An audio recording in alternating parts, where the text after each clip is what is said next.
ముందుగా తెలంగాణ పేపర్ చూసుకుందాం. పేద మహిళల పొట్టగొట్టిన రేవంత్ స్కూల్ యూనిఫామ్స్ కుట్టు పని డ్వాక్రా గ్రూపులకు అప్పగించిన సర్కార్.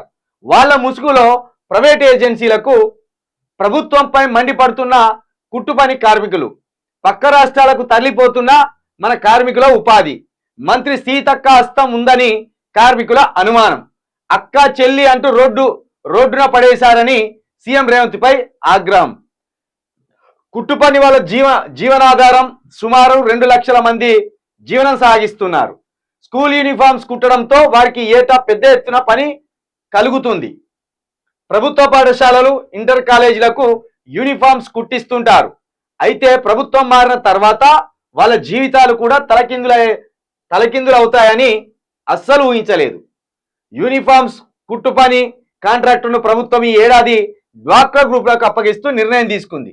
దీంతో వేలాది మంది దర్జీలు కుట్టు పని వారు రోడ్డున పడుతున్నారు. రేవంత్ సర్కార్ తమ బతుకులను ఆగం చేసిందని కుట్టు కార్మికులు ఆవేదన వ్యక్తం చేస్తున్నారు.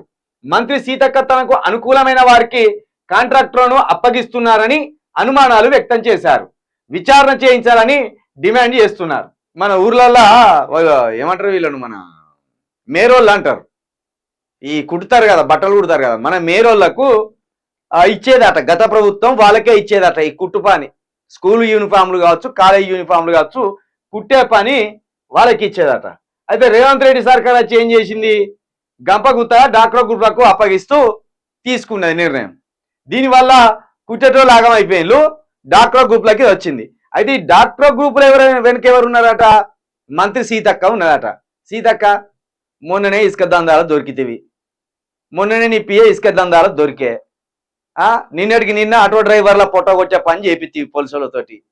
ఇప్పుడు ఆఖరికి ఈ కుట్టు పని, ఈ మేరోళ్ళ బతుకులు కూడా ఆగం చేసే పని చేస్తానవా? నీ చుట్టే తిరుగుతుంది రాజకీయం అంతా సీతక్క. రాజకీయం అంటే పెద్ద రాజకీయం అనుకునేది, చెడు మొత్తం నీ చుట్టే తిరుగుతుంది. నిన్ను బదనం చేసే పని జరుగుతుంది. మరి నువ్వు ఏ పని పట్టుకున్నా బదనం అయిపోతున్నావు. కాబట్టి రేవంత్ రెడ్డి గారు అసలే రైతుల ఫోటో కొట్టినవు, ఆటో డ్రైవర్ల ఫోటో కొట్టినవు, ఇప్పుడు ఇక వీళ్ళ ఫోటో కొడతావా? అటు చూస్తే నేతన్నల ఫోటో కొట్టినవు. ఇప్పుడు కుట్టుపాని వారి ఫోటో కూడా కుట్టే పని చేస్తాను నువ్వు. గీ తీటేశారు ఎందుకే మీకు? గతంలో ఎవరికి ఇచ్చిందో పనులు మన బిడ్డలు బాగుపడద్దా? మన రాష్ట్రంలో ఉన్న మేరవారు బాగుపడద్దా? ఈ బట్టలు కుట్టేటోళ్ళు బాగుపడద్దా? పక్క రాష్ట్రానికి ఇచ్చి డాకా గ్రూపుల ద్వారా పక్క రాష్ట్రం నుండి కుట్టిస్తారా వీటిని? ఎక్కడ ఆలోచన చేస్తున్నావు? రాష్ట్రంలో పని దొరకకుండా చేస్తున్నావు ఎందుకు రేవంత్ రెడ్డి గారు? ఇదేం పద్ధతి? సుమారు 2 లక్షల మంది జీవనం సాగిస్తానులాట.